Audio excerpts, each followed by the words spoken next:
a e festojnë 8 marsin muslimanët? Përpara si përgjigjem kësaj pyetje duhet të theksojmë se 8 marsi më shumë se sa një ditë feste ishte një ditë ndërgjegjësimi. Bëhet fjalë për të drejtat e grave dhe pikërisht për drejtën e votave në atë kohë.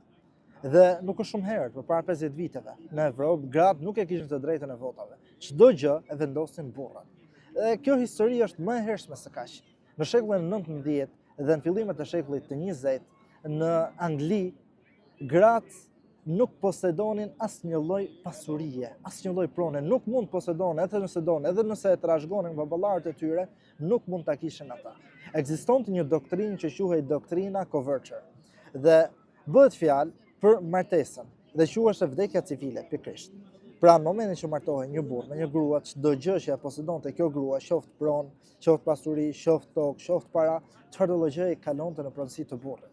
2 bëhej 1. Por çuditërisht, çdo gjë e gruas kalonte në dorë të burrit. A thua se gruaja ishte pronë e burrit. Një gjë e ngjashme ka ndodhur dhe tek muslimanët përpara se të vinte Islami. Në gadishurin arabik, gruaja nuk zonte asnjë lloj të drejte.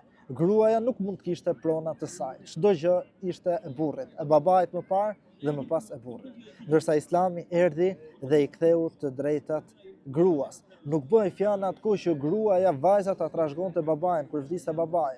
Çdo gjë merrin fëmijët, djemt. Ndërsa Islami e theksoi me Kur'an që edhe vajzës i takon trashëgimia. Kjo është mënyra se si e trajtoi Islami këtë temë. Vjen dikush tani edhe thotë, jo musliman nuk duan t'ia dinë për drejtat e grave. Jo, Islami i cënon të drejtat e grave, ndërkohë që realiteti është krejt i kundërt. Kjo është arsyeja sepse ne nuk e ndjejmë aq shumë këtë çështje e 8 marsit. Sepse ne, muslimanët, nuk e kemi nevojën e një ndërgjegjësimi të tillë. Tek ne gruaja është yll e shoqërisë në çdo kohë, jo vetëm për 8 mars. Selam alejkum.